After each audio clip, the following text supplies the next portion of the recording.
The god of ecstasy, wine, and metamorphosis, Dionysus is surely one of the most interesting members of the Greek pantheon, a god combining heaven and earth, the sacred and the mundane. Born out of the forbidden union between the king of the gods Zeus and a mortal woman Semele, his origin is marred by tragedy and rebirth. He is the god of vineyards, whose fruits intoxicate and liberate souls, and the master of bacchanals, celebrations where the human and the divine meet in ecstasy. His story is a tale of dualities, a god who feels pain and joy, scorn and abandonment, but also acceptance, and who, along his journey, reveals himself as a symbol of the vital force that shatters barriers, defies conventions, and brings with it the pledge of renewal and divine insanity. Dionysus is more than just the god of wine.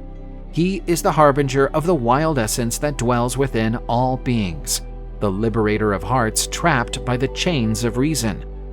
With this spirit, we embark on Dionysus's journey, right from his earliest days. His birth was surrounded by tragedy, punctuated by the manipulations of the gods and the dangers of his mortal origin. The spectacle of celestial power was devastating for Semele, Dionysus's mother, who perished in the flames of Zeus's glory. She fell into the deceitful plots of the goddess Hera, wife of Zeus, who persuaded the mortal woman to request to see her divine lover as he really was. Her fate was appalling, leaving the child she was carrying on the brink of death. In a desperate act of love, Zeus pulled the fetus out of Semele's womb and hid it in his own thigh, where Dionysus continued to develop. And so the god who would be known as the twice-born was conceived, surviving the fire of mortality and being reborn as a deity with the marks of life and death on him. Hera's wrath was not quelled by the death of Semele. Rather, it escalated when she learned that Zeus's son had survived and was set to become a powerful god. Moved by relentless jealousy, Hera swore that Dionysus would have no respite if she could reach him. She sent vengeful spirits and wild beasts to hunt down the child, bent on erasing any trace of his betrayal. But Zeus, predicting his wife's fury, had sent his messenger, the cunning Hermes, to protect the newborn. With his quick wit, Hermes took Dionysus away from Hera's watchful eyes, hiding him in the dark forests and remote mountains. Hermes then entrusted the tiny god to the care of Ino, Semele's sister, and her husband Athamas, hoping that they would be capable of raising Dionysus as one of their own children, concealing him among mortals. But Hera's insistence made even this refuge unsafe. In a final attempt to protect the child, Hermes took Dionysus to an even more secluded place, entrusting him to the nymphs of Mount Nysa, nature beings who lived on the edges of the world of gods and men. Hidden in green woods and surrounded by the shadows of ancient trees, Dionysus was brought up in secrecy, while Hermes vigilantly guarded the boundaries of the sanctuary like a devoted and faithful brother. Protected by the nymphs and the distant watch of Hermes, the boy god grew up learning the secrets of nature, while Hera's looming shadow waited menacingly for the next opportunity to crush the one she considered a usurper of the Olympic throne. This stage of his life was a constant game of hide and seek, of escape and survival, but also of learning. As Dionysus developed under the watchful guidance of the nymphs of Mount Nysa, he found a unique gift that allowed him to evade the dangers surrounding him: the ability to transform. In his youth, he was a master of metamorphosis, changing into the shape of animals and wild creatures, at times becoming a young lion, a sinewy serpent, or even an agile goat, allowing him to baffle his pursuers and lurk in the shadowy depths of the forest. This ability was not only a means of survival, but also a reflection of his fluid and untamed essence, able to adapt to circumstances and escape the pitfalls of fate. Nevertheless, even with these gilts, Dionysus's recognition as a true deity was far from a foregone conclusion. Many gods on Olympus regarded him with suspicion, deeming him an intruder, a half-blood who did not truly belong to the immortal circle. To prove his worth, Dionysus had to undertake a journey of self-knowledge and challenges, facing the mysteries of the earth and nature, and grasping the secrets hidden in the deep recesses of creation. He traveled through mountains and valleys, communed with ancient spirits and minor gods, and on his journeys, he started to feel the throb of life that vibrated in every plant and creature. Dionysus found unexpected support at this stage of his journey in Rhea, the great mother of the gods, known to the Romans as Sibyl. She, the protector of the wild forces and the mountains, found in the young god a kindred spirit, someone who, like her, had a profound connection with the dynamics of the earth and the raw energy of life. Rhea welcomed Dionysus into her secret rituals, revealing to him the mysteries that transcend the frontiers between nature and the divine. Under her guidance, Dionysus was taught the sacred songs and dances that rang through the mountains and filled the woods with life. She also taught him the value of communion with his followers, proving that the true strength of a god lies not only in his powers, but in the bond he can establish with those who partake of his essence. Dionysus came to understand that his destiny was not just to be a fugitive, but a leader, a conduit of rapture and a purveyor of revelations. He took on the mission of guiding men and women in celebrations where soul and body came together, shattering the limits of everyday reality and opening doors to the experience of the divine. With Rhea's blessings, Dionysus started to emerge as a god in his own right, one who brought the promise of transcendence and rebirth. However, his quest had only just begun, and he knew that the road to complete recognition among the gods would be one fraught with challenges and sacrifices. With his divine essence now fully manifested, and an understanding of the mysteries of nature in his heart, Dionysus felt that the time had come to spread his dominion beyond the familiar Greek borders. He was no longer the young god who dwelt in the shadow of the suspicious eyes of Olympus. He wanted his power and his cult to resonate to the very edge of the world.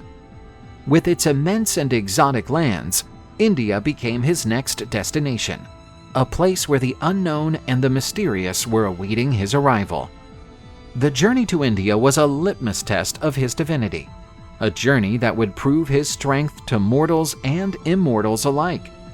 Dionysus understood that his dual nature, part god, part mortal, was still a matter of debate among the gods. India was the territory where he could prove his role as a conquering god, one capable of winning not only with force, but also with the allure of rituals and the charm of his divine presence. He gathered his followers, convening satyrs, nymphs, and all those who were devoted to him to join him on this epic journey. And, while the marching drums of his processions echoed through the mountains and valleys, Dionysus set off for the east, poised to confront kings, defeat armies, and seduce hearts, confident that, at the end of this campaign, his name would be remembered not only among the Greeks, but also in the far reaches of the lands beyond the Indus. Before setting off on his march to India, Dionysus was summoned to Olympus, where the gods gathered in a grand meeting to debate the fate and trials that awaited the young god. Atop Mount Olympus, Zeus presided over the meeting, sitting on his gleaming throne, thunder resting beside his right hand. Hera watched with a cautious eye, while the other gods stood around, curious and uneasy at Dionysus's audacity in seeking distant lands to expand his power.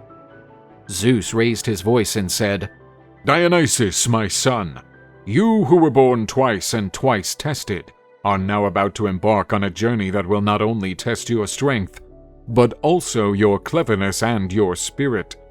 India is a far-flung land of proud kings and fierce warriors, a land that has not yet known the joy of your rituals or the ecstasy you carry. Are you ready to face a people who do not fear foreign gods and who battle with the fury of their traditions?"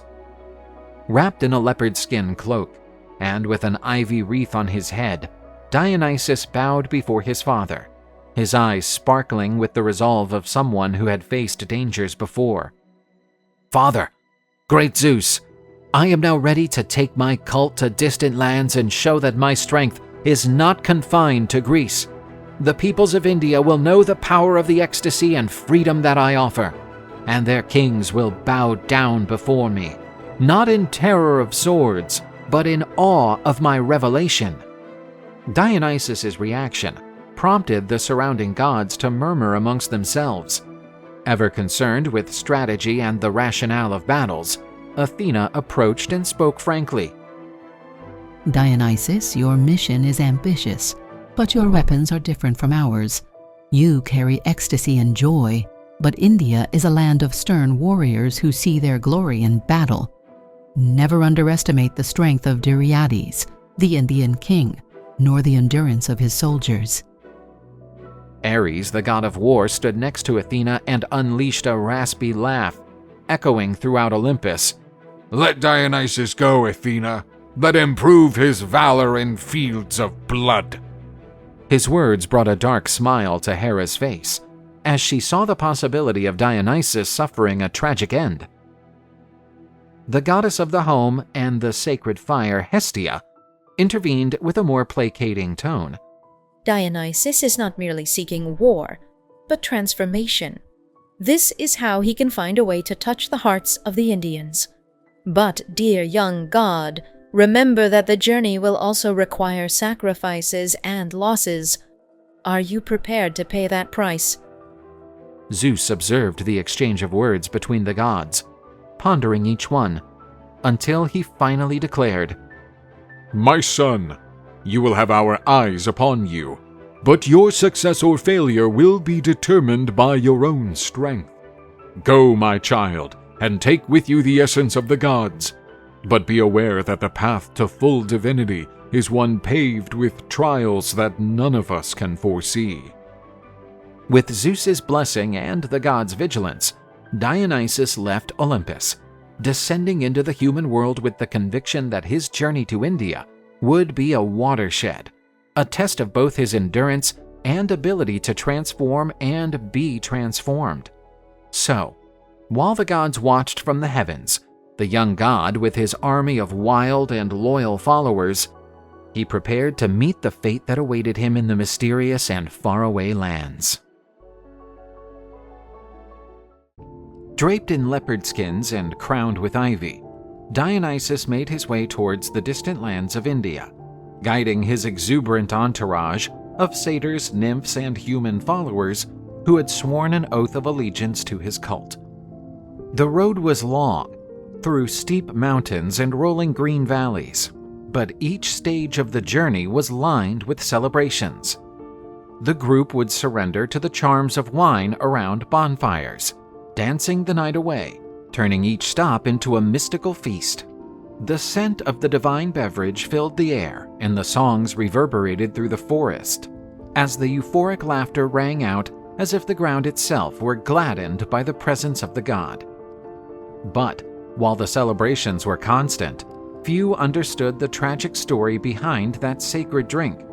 Wine, providing joy and ecstasy to those who drank it, was not just a gift from the earth, but an offering imbued with pain and sacrifice. The Dionysian rituals concealed a tragedy forgotten by many. Wine, the essence of Dionysus, was also a symbol of his trials. Although he celebrated with his followers, Dionysus knew that wine was more than just the pleasure of the moment. With each sip, he remembered the first time he taught mortals the secret of the vine, telling them how fermentation turned the fruit into a drink able to transcend reality. It was a gift of redemption, but also of oblivion, a stepping stone between ecstasy and pain. Dionysus would occasionally share the story of Ampelos, his first love, with the new adherents of his entourage. There was a time when I, like the rest of you, knew love and joy in their purest form. His name was Ampelos, a young mortal of unparalleled beauty, with whom I shared moments of happiness and freedom. He was youthful and daring, running through fields and forests with the carefree attitude of those who believe that nothing can affect them. We rode together through the wilderness without a care in the world, believing that the world would always smile on us. But as you know, fate is cruel, especially to those who defy the boundaries between the mortal and the divine. One day, in his youthful boldness, Ampelos rode a wild bull, hoping to demonstrate his prowess and courage. But he did not know that this act of bravery would cost him his life. In his arrogance, he taunted the gods, saying that not even they could bring him down from that animal. It was a terrible mistake, because the gods do not allow human hubris to overshadow their glory. And a wasp carried out the will of the gods, stinging the bull and instilling in him an uncontrollable fury. The animal leapt madly, trying to get Ampelos off its back. My partner was hurled violently against the rocks, and the sheer force of the impact made his spirit disconnect from his physical body. My pain was overwhelming. I wept for him, and my heartbreaking cries echoed through the mountains and valleys. In my mourning, however, I never allowed Ampelos to be forgotten. From the blood of my lover I made the first vine grow, and from the tears shed on the ground the first grapes appeared. In an act of divine transformation, I made sure that Ampelos lived forever in the form of wine, the drink that would provide joy and ecstasy to the world, but which bore in its roots the reverberations of loss and sacrifice. That is why it can transform, to drive mortals to states of bliss and madness, because it was born out of the pain of a long-lost love. Dionysus's followers, who until then had been enraptured in the revelry of celebration, fell silent, struck by the revelation. Now the wine they drank had a new meaning. It was not just a festive beverage, but a tribute to Ampelos, to the sacrifice that had given rise to the myth of the vines. Dionysus looked at each one of them, with deeply penetrating eyes brimming with ancient knowledge. So, drink up, celebrate, but also remember, with every sip, the sacrifice behind this beverage. Wine is not only about pleasure, it is about memory, mourning, and transformation. It reminds us that life and death are entangled, and that, like the vines rising from the depths of the earth, there is always beauty to be found in our deepest losses. After these words, Dionysus resumed his dance, his movements matching the rhythm of the flames rising into the sky. However, his followers now understood that the wine flowing from the cups had a deeper story, one of love, pain, and rebirth, just like the god himself, who was leading the journey. As they continued along the road to India, the festivities went on, but the spirit of Dionysus knew that the real challenge was still to come, and that he would have to face not only kings and armies, but the very essence of his legacy. With every celebration, the god readied his followers and himself, not just for the physical battle, but for the spiritual transformation that awaited them all in those mysterious lands. As Dionysus and his entourage gathered new members for their Indian adventure, the Olympian gods were watching them closely. Then Zeus's voice rang out like thunder, with a command addressed to his son Hephaestus. My noble son and craftsman god, fashion for Dionysus weapons befitting his divinity. His journey will be long and his enemies many. May he be outfitted not only with the strength flowing through his veins, but with symbols of his power. May India and the world acknowledge his glory. The Master of Flames, Hephaestus, bowed before the will of the Supreme Father. Visions of all the creations he would make were already brewing in his mind. He headed down to his workshop in the volcanic depths of Mount Etna, where fire burned eternally, sustained by the entrails of the earth, only interrupted by the groans of the monster Typhon. Hephaestus set to work in the divine workshop with exceptional commitment. He gathered rare metals, the gold of dawn, the bronze of midnight, and the silver seized from Selene's moonbeams. Upon the divine anvil, he cast shapes and ornaments that expressed Dionysus's very essence. First, Hephaestus shaped a new sacred Tharsis, the sacred staff that would be Dionysus's most iconic weapon. With cypress wood and gleaming gold, he wrapped it with living vines which seemed to grow and curl around the staff. He fitted a pine spire at the end, polished until it gleamed like a star, imbued with a power that could summon nature in its wildest and most unbridled form. Hephaestus then fashioned an armor suitable for a god. The breastplate was pure gold, with embossed vines and braided ivy leaves. Satyrs were dancing and nymphs laughing in scenes which seemed to come to life under the glare of the flames. Hephaestus used silver for the helmet and carved a pair of tiny goat horns, a symbol of Dionysus's connection with nature and wild animals. The greaves and shield rounded off the outfit. Having worked non-stop for days, Hephaestus finally completed the weapons. He admired his creations, bearing the weight of the symbolism and power behind each piece. Dionysus reverently accepted the gifts, his eyes shining when he beheld the Theseus and felt the living energy flowing from it. With these weapons, I shall not only march to war, but spread my essence, spreading cheer and transformation to the ends of the earth. With Hephaestus's gifts, Dionysus took another step towards his destiny, while the world stood waiting for the impact of his increasing glory. Dionysus was under the constant spiteful eyes of Hera, who covertly cursed at the sight of her rival being extolled by the other gods. Those sacred weapons forged for a bastard. They have forgotten that Dionysus is a symbol of chaos, a god who merges celebration and destruction. Now they dare to fit him for war?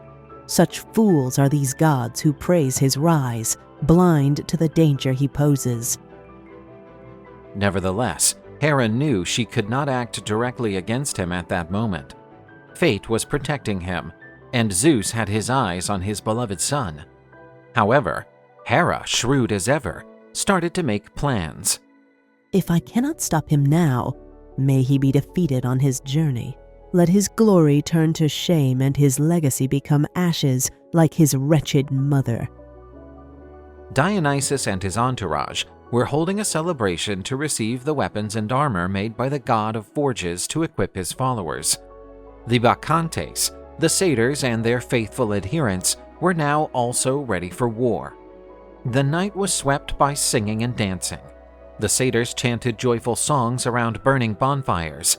The nymphs twirled in graceful patterns, and the mortals toasted with the first sip of the fresh wine that Dionysus had offered them. The stars appeared to move in swirling motifs that offered visions of the coming campaign. Images of victory appeared among the constellations, Dionysus leading his army against enemy hordes, wreathed in ivy leaves and standing in triumph over distant mountains. But the omens also carried warnings. A momentary eclipse darkened the moon, and shadows emerged from the torchlight, dancing in threatening ways. Those who were attentive understood that the journey would be riddled with challenges and sacrifices, even if Dionysus's destiny had glory written all over it. As the celebrations concluded and the first sunbeams brightened the skies, Dionysus's army was ready to set off. Leading the way, the god himself, in his new golden armor and holding the Tharsis as a banner, led the entourage. The satyrs followed, their horns and hooves rhythmically beating the ground. The nymphs, decorated with flowers and leaves, carried wine jars, ready to share the god's merriment with those they met along the way. Human followers, including warriors and dancers, rounded off the procession, their songs echoing off the mountains. The march was a remarkable blend of celebration and military intent. The musical instruments rang out, and the songs enlivened even the most jaded. Each step the army took felt like it was charged with a divine vibration, as if the ground itself were reacting to the god's presence. The fields and forests through which they traveled were touched by Dionysus's energy. Vines sprouted spontaneously along the path, their ripe fruit drooping like a sign of abundance. As Dionysus moved forward with his vibrant throng, the gusts of his march reached India. King Deriades was informed in Pataliputra, the grandiose capital, of the foreign god who was marching with his troop of satyrs, nymphs, and mortals on a campaign that threatened to change lands and traditions. A descendant of the river gods and protector of Indian traditions, Deriades was a towering and adamant figure.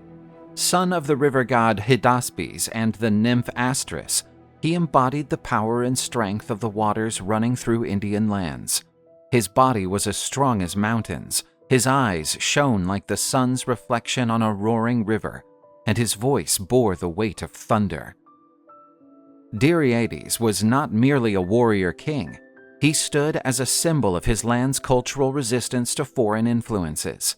As far as he was concerned, Dionysus was not just an invader, but an insult to the traditions and sovereignty of the Indian deities. A god of wine and celebrations. What does he know about discipline and honor?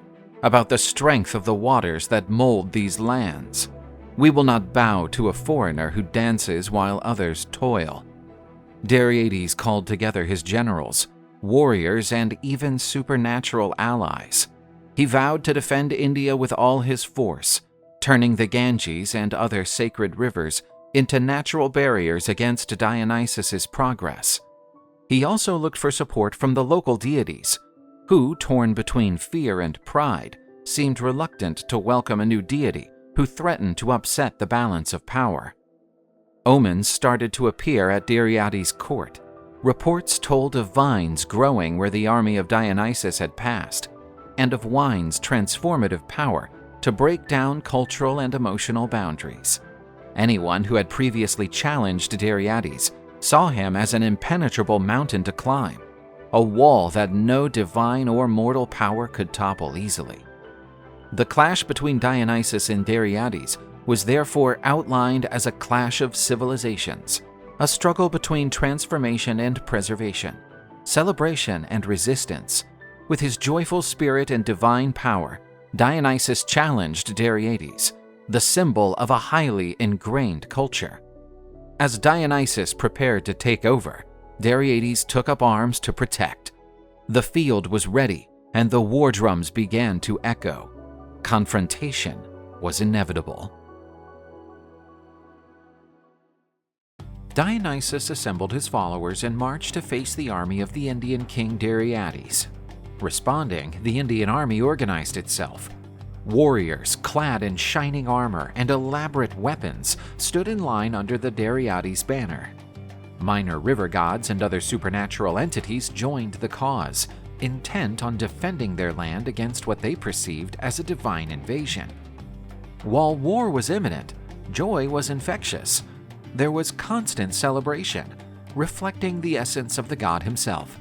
At night, Dionysus raised his tharsis and spoke to his followers with a voice that resounded like the wind among the trees. "We shall march with both faith and celebration.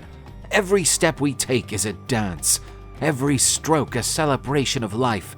Let them feel the sheer power of our transformation." As dawn broke, Dionysus's army was set to depart. Its ranks formed a melange of orderly chaos, a portrait of its own nature. The satyrs, nymphs, bacchants, and humans all followed their god in a march that was both a procession and a war declaration. The forests appeared to reply to his presence, growing more vigorously and spreading the fragrance of flowering vines wherever he went. By the time the two armies finally met, the air was charged with tension. The two Indian leaders, Astraeus and Silanius, were emboldened by the goddess Hera, who, moved by her hatred of Dionysus, was doing everything she could to defeat him. The Bacchants spearheaded the charge, wielding thyrsi that sparkled with divine light. They bellowed in ecstasy, summoning the power of Dionysus as they moved towards the enemy. The satyrs came after them, carrying makeshift spears and tree-trunk shields. The clash was both immediate and brutal. Imbued with divine energy, the Bacchants were relentless. Their seemingly innocuous thrusts pierced armor and flesh as effectively as sharp swords. Some called forth serpents that rose from the earth and coiled around their enemies, crushing them or prickling them with deadly venom. Others simply stared their opponents in the eye, lulling them into a paralyzing ecstasy before striking the fatal blow. The Indian general Astræus, watching the chaos caused by the bacchants, cried out for his troops to resist and not allow their minds to be taken over by the madness of those women. Despite their numbers, the Indians withdrew to reorganize themselves along a riverbank. They had never faced an army like that before. Noticing the weak moment the enemy army was in, Dionysus chose to use his divine powers. He hoisted his thyrsus and turned the river waters closest to where the Indians were into a torrent of wine and honey.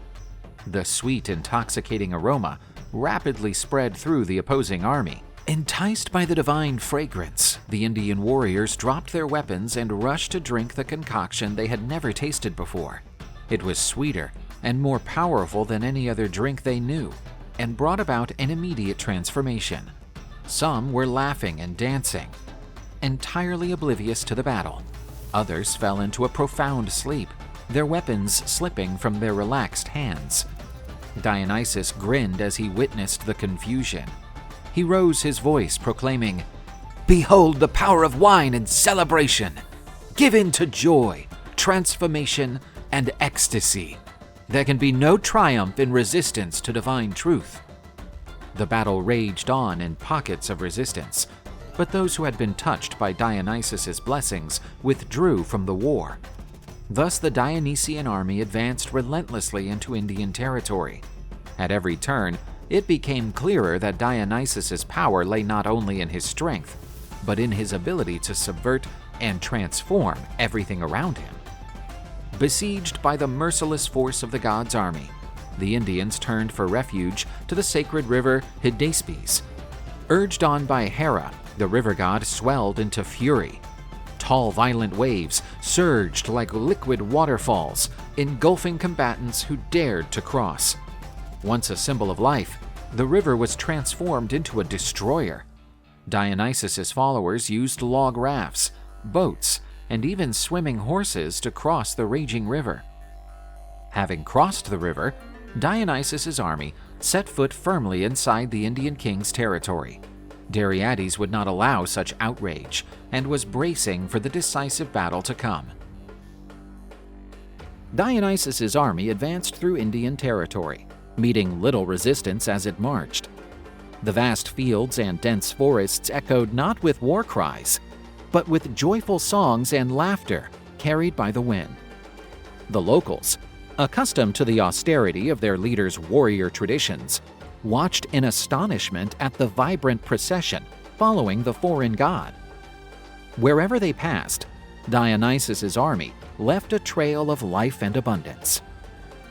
Vines sprouted spontaneously along the roadsides, their ripe fruits glistening like ruby spheres under the Indian sun. The sweet aroma of wine mingled with the fragrance of tropical flowers, and the earth itself seemed to pulse with Dionysian energy. Nymphs danced barefoot, their crowns of ivy leaves entwined with wildflowers, while satyrs played flutes and drummed rhythms that made even the hardest hearts beat to the music's pulse.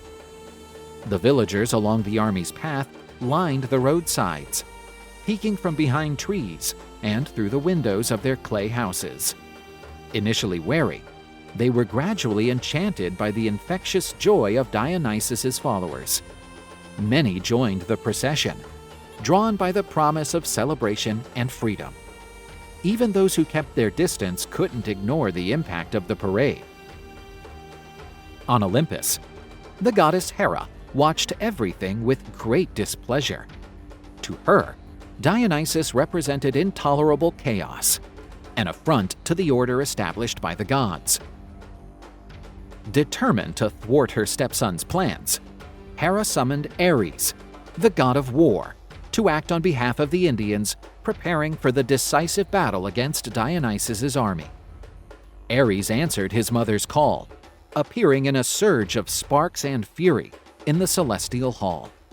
His eyes gleamed with the thirst for combat as he gripped his spear, already envisioning the havoc he could unleash. Mother, what command do you give me? Who dares defy the will of the gods? Hera, with a cold smile, pointed to the earth below, where Dionysus's procession was advancing. It is Dionysus, the one many praise, but who is nothing more than a usurper. He spreads revelry where there should be respect for tradition. Go, my son, and side with the Indians. Bring your fury to them, and together show that not even the boldest can oppose the power of Olympus. Ares nodded, pleased with the chance to prove his supremacy on the battlefield once again. Mounted on his war chariot, pulled by flaming steeds, he descended from the skies and appeared before Deriades. The Indian king, already organizing his troops, felt invigorated by the presence of the god of war. With Ares' presence, the Indian armies gained new strength. Warriors aligned under Deriades' banners, and the sacred rivers seemed to flow more fiercely, as if the very environment responded to the call of war. Meanwhile, Dionysus and his followers continued their march, unaware that a clash of divine proportions was drawing near. Beneath the scorching Indian sun, King Deriades led his army onto the battlefield, prepared to face Dionysus and his formidable host. By his side stood the fearsome Ares, the god of war, his presence heightening the tension of the impending clash.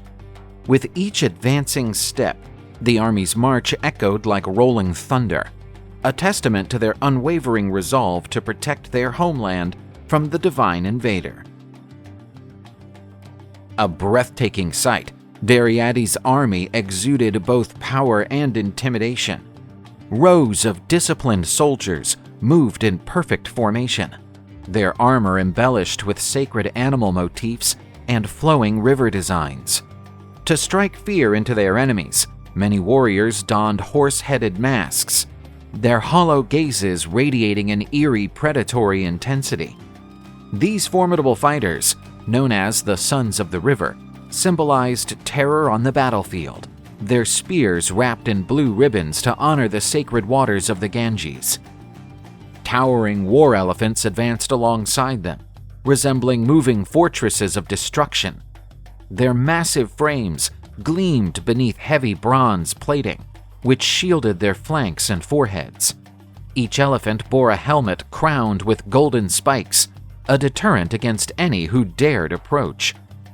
Seated atop these behemoths, archers and spearmen occupied intricately carved wooden towers, poised to unleash volleys of arrows upon Dionysus's forces. Drums thundered across the plains, their deep rhythmic beats resonating through the air as they dictated the tempo of the advancing troops. War chariots, drawn by steeds draped in elaborate silk cloaks, rolled steadily forward, their manes interwoven with golden threads. Every stride of the army radiated the indomitable spirit of a people unwilling to yield without a fight. From his vantage point, Ares surveyed the spectacle, reveling in the display of raw discipline and might. The sight of the prepared ranks fueled his thirst for battle, his divine presence further strengthening the determination of Deriades and his warriors. In the distance, the battlefield loomed, an expanse of parched earth, broken only by sparse trees scattered across the landscape. As the army neared, villagers from the surrounding areas sought refuge in their homes, gripped by fear of the approaching conflict. The charged atmosphere made even the wind hesitate, as if nature itself anticipated the momentous battle ahead. Across the field, Dionysus stood among his own ranks, exuding the same confidence that had carried him through his long campaign. Clad in resplendent golden armor, he held his radiant thyrsus high, its gleam a beacon of divine authority. Around him, the bacchants sang in an enchanting harmony, their voices brimming with sacred energy, while satyrs, armed with spears and rustic shields, strategically positioned themselves within the formation. Raising his voice above the swelling fervor of his troops, Dionysus proclaimed, "This moment defines who we are. We do not fight for mere land or glory, but for the transformation we embody. Let our songs and dances resound louder than the clash of their spears. March forward, unafraid, for divine truth stands with us." A resounding roar erupted from his army, their voices uniting in response. As nymphs scattered flowers upon the earth, drums and flutes provided a cadence for the advancing warriors. Every step taken by Dionysus and his followers became a ritual, both a celebration and an act of war. The gap between the two armies steadily closed, the air thick with anticipation. Once battle commenced, the initial clash between the front lines was ferocious. Towering war elephants stormed forward, trampling enemy soldiers under their colossal weight. Like living battering rams, they plowed through the battlefield, their wooden towers raining arrows and spears upon Dionysus's forces. Yet the Maeonids, overcome with divine ecstasy, met them without hesitation. Some scaled the mighty beasts with fearless determination, exploiting the weak points in their armor and bringing down the towers with otherworldly strength. Meanwhile, the satyrs utilized their agility to disrupt the enemy ranks. Weaving through the chaos, they evaded blows and launched sudden attacks, leaving the opposing soldiers bewildered. Their instruments, played with feverish intensity, filled the battlefield with jarring, discordant sounds, disorienting their foes and turning confusion into a weapon of war.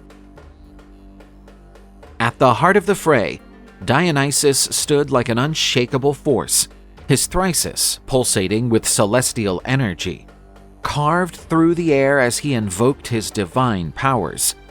At his command, thick vines erupted from the earth, coiling around his enemies' legs and shattering their formations. His gaze burned with unwavering resolve, invigorating his followers while striking fear into the hearts of his adversaries. Every word he uttered inspired his warriors, while every movement seemed to channel an unseen force propelling them forward. The sheer magnitude of the clash transformed the battlefield into a maelstrom of bodies, war cries, and divine energy. Ares observed with satisfaction, reveling in the glorious chaos of war. In that pivotal moment, the fate of both armies hung in the balance. Amidst the carnage, Deriades, astride an enormous war elephant, raised his gleaming spear and bellowed across the battlefield. "Dionysus, your madness has no place in my lands. If you are truly a god, then prove your worth in battle." With unshaken poise, Dionysus stepped forward. His response was calm, yet laced with unmistakable power. "Deriades, your arrogance will be your undoing. Today you shall learn that transformation surpasses resistance." What followed was nothing short of legendary. Charging ahead like an unstoppable wall, Deriades launched a flurry of javelins, yet Dionysus evaded them with preternatural grace. Seizing his advantage, Dionysus called forth his divine vines, which coiled around the massive elephant, immobilizing it in an unbreakable grip. Unable to advance, the beast could no longer serve as its master's weapon. Undeterred, Deriades drew his sword and leapt fearlessly from his mount, landing with precision before lunging at his adversary. Meeting his wrath head-on, Dionysus wielded his thyrsus as both shield and weapon, deflecting each strike with fluid ease. Around them, the battlefield seemed to pause, every warrior holding their breath as the duel unfolded. Raw strength clashed against unyielding energy, both combatants refusing to concede ground. Then, in an instant of divine inspiration, Dionysus struck. Swinging his thyrsus with tremendous force, he landed a crushing blow against Deriades' head. The impact reverberated across the field like rolling thunder. Reeling from the strike, the king's armor crumpled, his vision blurred and his balance wavered. Staggering backward, he struggled to ready himself before ultimately collapsing into the churning waters of a nearby river. The relentless current seized him immediately, dragging him into its depths. Despite his might and resolve, Deriades was powerless against the river's embrace, swallowed by the very element that once symbolized his strength. Witnessing their leader's fall, the Indian soldiers faltered, their spirit crushed. Overcome with despair, they turned and fled the battlefield. Raising his thyrsus high, Dionysus let out a triumphant cry, his followers erupting in victorious celebration. His conquest signified more than just military supremacy. It was a testament to passion prevailing over order, instinct triumphing over rigid structure.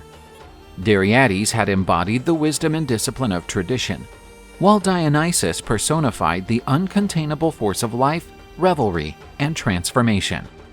That day, on the battlefield, the eternal struggle between stability and change reached its climax. And on that day, change danced wildly, untamed, and free. Following his triumph over King Deriades and the armies of India, Dionysus reveled in the magnitude of his victory.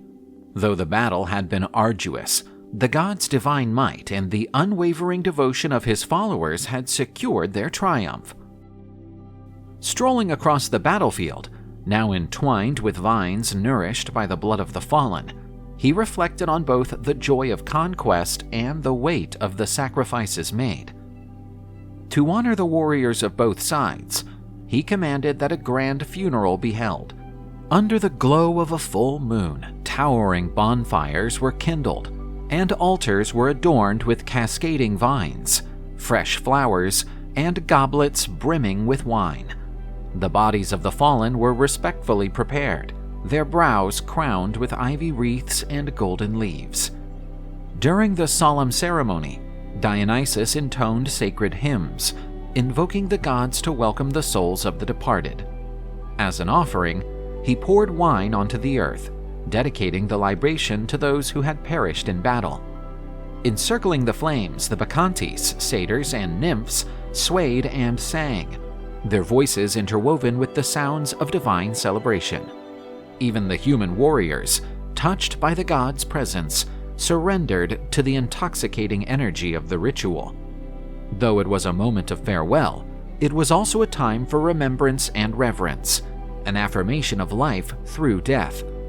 As the ceremony concluded, the warriors' ashes were scattered across the fields, enriching the land with their essence.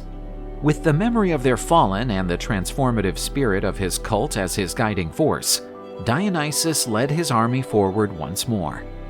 The return to Greece became a procession of triumph. Bacchants, satyrs, nymphs, and mortals marched together in a vibrant celebration, their every step imbued with the pulse of joy. The air resonated with the rhythms of flutes and the steady beat of drums, each note echoing their god's victory. As they crossed through distant lands, Dionysus's divine energy left its mark. Vines sprouted effortlessly in his wake, and as word of his conquest spread, villages along the way gathered to greet him. Enthralled by the intoxicating presence of the god and the promise of liberation, many abandoned their old lives and joined the procession, eager to embrace the ecstasy of his cult.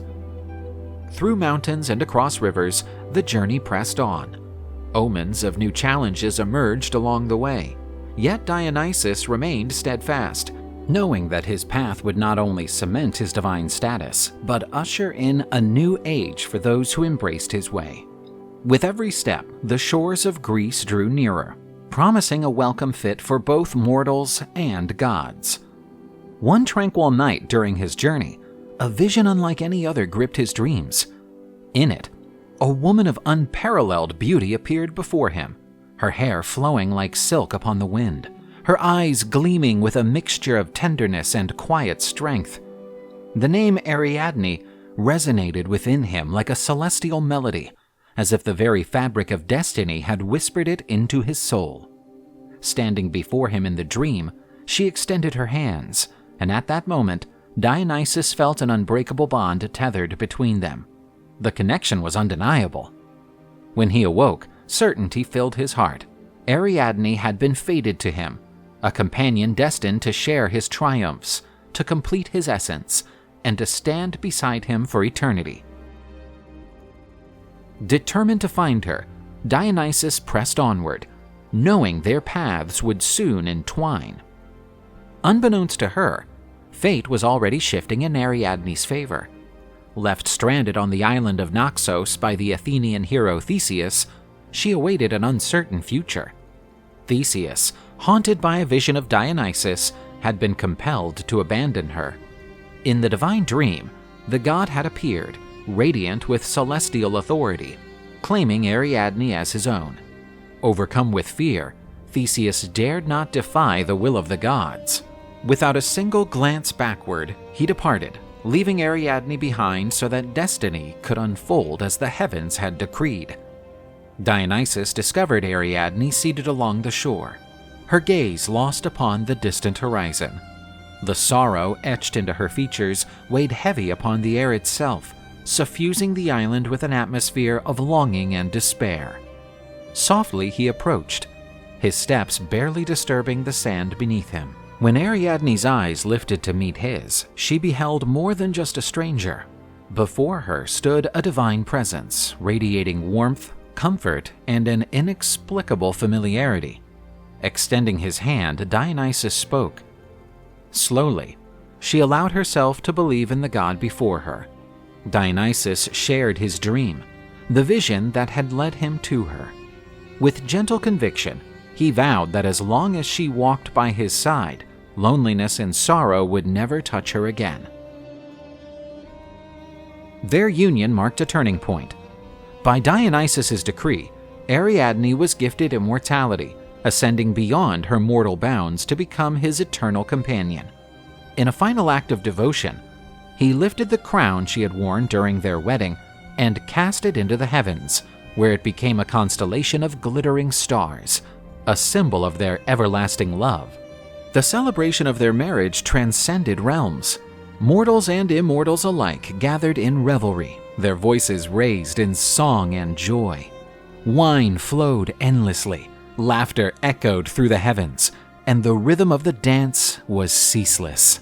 With their union, Dionysus's place among the Olympians was solidified, not merely as a god of revelry, but as one who possessed the power to transmute suffering into joy, mortality into eternity, and solitude into love. Upon his long-awaited return to Greek lands, Dionysus was met with jubilation. Everywhere he traveled, mortals celebrated his triumphs, marveling at his conquest of India and his union with Ariadne. His presence inspired admiration among both gods and men, as altars rose in his honor, and his grand processions transformed into annual festivals filled with dance, theater, and above all, the flowing of wine. On Olympus, his arrival was marked by a formal acknowledgement of his divine status. Before the assembled gods, Zeus, his father, declared, Dionysus, my son, you have demonstrated both strength and wisdom. Your victories extend beyond distant lands. You have won over hearts and souls alike. Today, you shall claim your rightful place among the immortals of this pantheon. The gods voiced unanimous approval. Even Hera, despite her past resistance, reluctantly conceded to his ascension. Dionysus's cult, embodying both revelry and transformation, became an integral aspect of Greek religious life, symbolizing the eternal balance between chaos and order, suffering and joy. With remarkable speed, his worship spread across Greece, fueled by the inclusive and transformative nature of his rites. Dionysian festivals grew into major cultural and religious events, cementing his influence throughout the land. The rural Dionysia, held in small villages, celebrated the bounty of the vineyards and the joys of the harvest. Meanwhile, the urban Dionysia, particularly in cities like Athens, took on a grander scale, featuring elaborate processions and theatrical performances in his honor.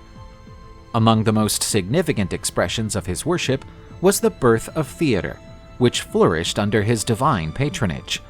Tragedies and comedies were performed during his festivals, reflecting the essence of Dionysus as a deity of both ecstasy and sorrow. Wine, revered as a sacred gift, flowed abundantly, binding participants in a shared experience of transcendence and communion. At the heart of his rituals stood the bacchants, women devoted to his cult. Their frenzied dances carried them into a trance-like state, channeling Dionysian energy as they sought to transcend the boundaries of the mundane and enter direct communion with the divine. Symbolic sacrifices, alongside offerings of wine and earth's fruits, reaffirmed the god's deep connection to nature and its eternal cycles of life, death, and renewal. As the centuries passed, the worship of Dionysus extended far beyond Greece, leaving an indelible mark on other cultures and belief systems.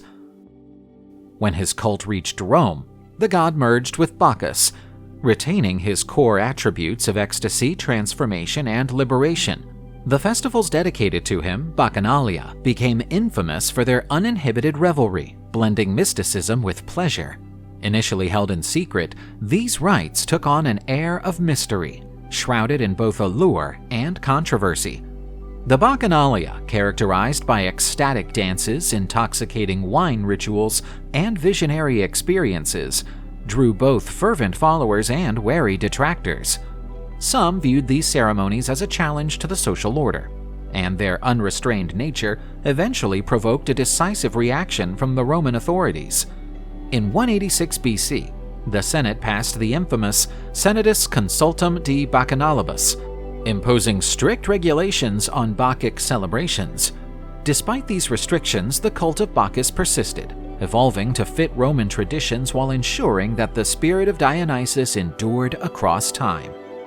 Beyond public revelry, Dionysus took on an even deeper spiritual dimension in Orphism, a religious and philosophical movement in ancient Greece that emphasized purification of the soul and the pursuit of divine unity. Within this tradition, Dionysus was often equated with Zagreus, embodying the cyclical process of death and rebirth essential for spiritual transcendence. Orphic mythology recounted the tragic tale of Zagreus, torn apart by the Titans and ultimately reborn as Dionysus. This narrative became a profound allegory for the soul's journey, fragmented by earthly existence yet destined to reunite with the divine. For Orphic initiates, Dionysus was not merely a god of wine and ecstasy, he was a sacred guide, offering the promise of renewal and salvation. Through Orphic hymns, his mysteries were exalted, and ritual initiations sought to mirror his divine experiences.